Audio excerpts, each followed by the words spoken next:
வணக்கம் தாயகம். இப்போ டின் நம்பர் எடுக்கணும், டிம் நம்பர் எடுக்கணும்னு சொன்னாங்க. டின் நம்பர் எடுக்காட்டி புடிச்சு உள்ளுக்கு போட்டுடுவாங்கன்னு சொல்றாங்க. நீங்க அத என்ன சொல்றீங்க? டாக்ஸ் பே பண்ணலன்னா அடுத்த செகண்டமே வந்து புடிச்சு ஜெயில போட்டுருவாங்களாம். கம்பி தான் என்னன்னுமா எனக்கே பயமா இருக்கு. அப்புறம் தான் யோசிச்சேன், டாக்ஸ் பே பண்ற அளவுக்கு நம்ம சம்பளம் இல்ல. எது எப்படியோ இந்த டின், டாக்ஸ், ஜெயில் இந்த மாதிரியான விஷயங்கள் இப்ப கொஞ்ச நாளாவே வந்து எல்லா இடமும் பார்க்கக்கூடிய மாதிரி இருக்கு. ஆமா, நீங்க அரசாங்கத்துக்கு வரி செலுத்தலன்னு சொன்னா நேரடியாக சிறை தண்டனை இப்படிங்கிற டைட்டில்ல நிறைய வீடியோஸ் நம்ம பார்த்துட்டு இருக்கும் போது மக்கள் மத்தியில உங்களுக்கு ஒரு குழப்பமே வந்துருச்சுக்கனா. உண்மையிலேயே நாங்க எல்லாருமே டாக்ஸ் கட்டணுமா அப்படின்றதுதான் எல்லாருக்கும் இருக்கக்கூடிய ஒரு பிரச்சனையா இருக்கு. என்ன விஷயம் அப்படின்னு சொன்னா, இந்த ஜூன் மாதம் 3ஆம் தேதிக்கு பிறகு உள்நாட்டு இறைவரி திணைக்களத்தினுடைய திருத்த, அதாவது சட்டத்துல திருத்தம் ஒன்று கொண்டு வரப்பட்டது. ஆமா, வரி விதிகளை யாரெல்லாம் பர்பஸா மீறாங்களோ அவங்களுக்கு எதிராக வழக்கு தாக்கல் செய்யக்கூடிய அதிகாரம் உள்நாட்டு இறைவரி திணைக்களத்துக்கு வழங்கி இருக்காங்க. சரி, இது எப்படி இருக்க போகிறது அப்படின்னு சொல்லி சில பேருக்கு தெரியாது. அதனால ஒவ்வொருத்தர் சொல்ற விஷயங்களை கேட்டு நாங்க வந்து கட்டாயமா வரி செலுத்தணுமா, டின் நம்பர் எடுக்கணுமா, எனக்கு வெளிநாட்டுல இருந்து எல்லாம் கோல் வருது தெரியுமா அப்படின்னு சொல்லி நிறைய பேர் பயந்து போயிருக்கிறாங்க. அதெல்லாம் கிடையாது, பயப்பட வேண்டிய அவசியம் கிடையாது. உண்மை என்ன அப்படின்றத இந்த வீடியோல நீங்க பாருங்க. சோ இந்த நடைமுறையை பொறுத்த வரைக்கும் முதல்ல வரி பற்றிய விதிகளை பின்பற்றாத அந்த நபர் இருப்பார் இல்லையா, அவருக்கு எழுத்து மூலமான ஒரு அறிவிப்பை கொடுப்பாங்க. ஆனா அந்த லெட்டர் வந்து 30 நாட்கள் உங்களுக்கான அவகாசத்தை கொண்டு வரும். அந்த 30 நாட்களுக்குள்ள நீங்க வந்து வரி செலுத்தினாலோ இல்லைன்னு சொன்னா இறைவரி திணைக்களத்துக்கு போயிட்டு உங்களுடைய டீடைல்ஸை பற்றி பேசினாலோ இந்த பிரச்சனையுமே கிடையாது. ஆனா அந்த 30 நாட்களுக்குள்ள நீங்க எந்த விதமான நடவடிக்கையும் எடுக்கல, நாங்க சொல்ற விஷயங்கள் நீங்க கன்சிடரே பண்ணல, அந்த லெட்டருக்கு சரியான ஒரு ரெஸ்பான்ஸ் நீங்க கொடுக்கலன்னு சொன்னா நீதிவான் நீதிமன்றத்துல வழக்கு தொடர்வாங்க. உங்களினுடைய குற்றம் நிரூபிக்கப்படுமாக இருந்தால் 4 லட்சம் வரையில் உங்களுக்கான தண்டப்படமும் 6 மாதங்கள் வரையிலான சிறை தண்டனையும் வழங்கப்படலாம். இல்லைன்னு சொன்னா ரெண்டும் சேர்த்து கூட வழங்கப்படலாம். 4 மாசம் 6 மாசம் ஜெயிலு, 4 லட்சம் ரூபாய் ஃபைன், ரெண்டுமே சேர்ந்தா இல்லையா அப்படிங்கறத நீங்க தான் முடிவு பண்ணணும்.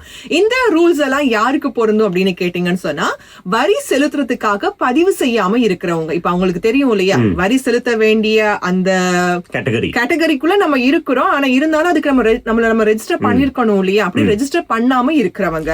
இதை தவிர வருமான வரி அறிக்கையை தாக்கல் செய்யாம, வருஷம் வருமான வரி அறிக்கை ஒன்று இருக்கு இல்லையா, அதை தாக்கல் செய்யாம அப்படியே தள்ளி போட்டு கொண்டு போறவங்க, வருஷத்துக்கான வருடாந்திர வரி அறிக்கைகள், வித்ஹோல்டிங் டாக்ஸ், இந்த மாதிரியான முக்கியமான டாக்குமெண்ட்ஸை சமர்ப்பிக்காதவங்க.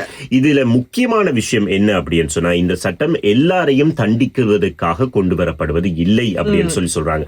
வரி செலுத்த வேண்டிய பொறுப்பு இருந்தும் வேண்டுமென்றே வருமானத்தில் ஏய்ப்பு செய்பவர்கள், வருமானத்தை மறைக்கிறவங்க, இந்த மாதிரியான விஷயங்கள் செய்யறவங்களுக்கு தான் இந்த பிரச்சனை வரும். அதாவது வரி செலுத்த வேண்டிய கேட்டகரிக்குள்ள நீங்க இருந்து உங்களை நீங்க ரெஜிஸ்டர் பண்ணாம இருந்தாலே சட்டத்தை மீற மாதிரியான ஒரு செயல் இல்லையா. அதனால சட்டத்தை பிளான் பண்ணி மீறக்கூடியவங்களை சட்டத்துக்குள்ள கொண்டு வரணும். இந்த மாதிரியான தப்புகள் நடக்கக்கூடாது அப்படிங்கறதுக்காக தான் இந்த விஷயங்களை அமுல்படுத்தி இருக்காங்க. இதே நேரத்துல நிறைய பேர் இப்ப எனக்கு டின் நம்பர் எடுத்துட்டேன், டின் நம்பர் கண்டிப்பா வேணும்னு சொல்லிட்டாங்க. இப்ப டின் நம்பர் எடுத்ததால நான் கண்டிப்பா வரி செலுத்தி ஆகணுமா, ஆனா எனக்கு வரி செலுத்துறதுக்கான அந்த கேட்டகரிக்குள்ள நான் இல்லையே, இப்ப இந்த டின் நம்பர்ல என்ன பண்றது? இல்ல, இப்போ டின் நம்பர் என்பது வந்து கட்டாயம் வரி செலுத்துறதுக்காக மட்டும் கிடைக்கிறது கிடையாது. உங்களை வந்து இறைவரி திணைக்களத்துல பதிவு செய்து கொள்வதற்கான ஒரு இலக்கம் தான் இந்த டின் நம்பர். அதனால வந்து பொதுவா பேங்க்ல அக்கவுண்ட் இருக்கிற எல்லாருக்கும் எனக்கு தெரிஞ்சு டின் நம்பர் இருக்கு, ஆட்டோமேட்டிக்காவே கிரியேட் ஆகி இருக்கு. எனவே டின் நம்பர் இருக்கிறவங்க எல்லாருமே வரி செலுத்த வேணும் அப்படின்ற கேட்டகரி கிடையாது. இவ்வளவு உங்களுக்கு வருமானம் எவ்வளவு இருக்கிறதோ அதை அடிப்படையாக வச்சுதான் நீங்க வரி செலுத்த வேண்டிய கட்டாயம் உங்களுக்கு இருக்கு அப்படின்றது மட்டும் மறக்காதீங்க.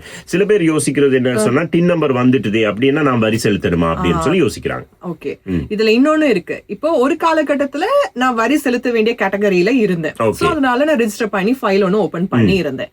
இப்ப நான் வரி செலுத்த வேண்டிய கேட்டகரிக்குள்ள இல்ல, இப்ப நான் என்ன பண்றது? ஒன்னும் செய்ய தேவையில்லை. அதாவது நீங்க ஏற்கனவே வரி செலுத்தி கொண்டிருந்த ஒருவர் இப்பொழுது ஏதாவது ஒரு நட்டத்தின் காரணமாக நீங்க பிசினஸ் நிப்பாட்டி இருக்கலாம், இல்லைன்னு சொன்னா ஓய்வுக்கு போயிருக்கலாம், இல்லைன்னு சொன்னா அதை வேற யாருக்காவது கை மாத்தி விட்டு இருக்கலாம். இப்படி இருக்கிற நேரத்தில் உங்களுக்கு வருமானம் வரவில்லை என்றா, உங்களுடைய அந்த வருமான வரி கேட்டகரிக்குள்ள உங்களுக்கு வருமானம் இல்லைன்னு சொன்னா அதை சரியான முறையில போயிட்டு நீங்க ப்ரூஃப் பண்ணீங்கன்னு சொன்னா நீங்களும் வரி செலுத்த வேண்டிய அவசியம் கிடையாது. அதே நேரத்துல உங்களுடைய அந்த ஃபைலை நீங்க க்ளோஸ் பண்ணலாம் அப்படிங்கிற தகவலும் சொல்லப்பட்டிருக்கு. சுருக்கமா சொல்ல போனா, வரி வரி செலுத்தாத அத்தனை பேரையுமே புடிச்சு ஜெயில போடுவாங்க அப்படிங்கிற அர்த்தம் கிடையாது. யாரெல்லாம் சட்டத்தை மீறி செயல்பாடுகளை ஈடுபடுறாங்களோ, வேணும்னே வரியை செலுத்தாம சட்டத்தை வந்து நாம ஒண்ணுமே கட்ட தேவைப்பா, நம்ம பாட்டுக்கு இப்படிதான் சொல்லுவாங்க, அங்க ஒண்ணு நடக்காதுப்பா அப்படின்னு சொல்லி இருக்கிறவங்களுக்கு தான் இந்த பெரிய ஆப் ஒண்ணு ரெடியா இருக்கு. வரி ஏய்ப்பு செய்யக்கூடிய நபர்களை தான் டார்கெட் பண்ணிருக்காங்க. அதனால கவலைப்படாதீங்க, நீங்க உங்களுடைய ரூல்ஸ கரெக்டா ஃபாலோ பண்ணிட்டீங்கன்னா ஒரு சிக்கலுமே கிடையாது. சரியா? ஓகே. அதனால வரி செலுத்துறவங்க, வரி செலுத்தாதவங்க, இந்த வரி சம்பந்தமா பயங்கரமா பயமுறுத்துறவங்க எல்லாருக்கும் சேர்த்து தான் இந்த வீடியோ. சோ இந்த மாதிரியான நிறைய பயனுள்ள தகவல்களை லைவா உங்களுக்காக சக்தி எஃப்எம்ல காலையில 6 மணிலிருந்து 10 மணி வரைக்கும் வணக்கம் தாயகம் நிகழ்ச்சி மூலமா நாங்க வழங்கிட்டு இருக்கிறோம். www.shaktifm.com இனூடாகவும் இல்லைன்னு சொன்னா சக்தி எஃப்எம் ஆப்பினூடாகவும் சக்தியோடு நீங்கள் உலகத்திலே எங்கே இருந்தாலும் இணைந்து கொள்ளலாம். வணக்கம் தாயகம்.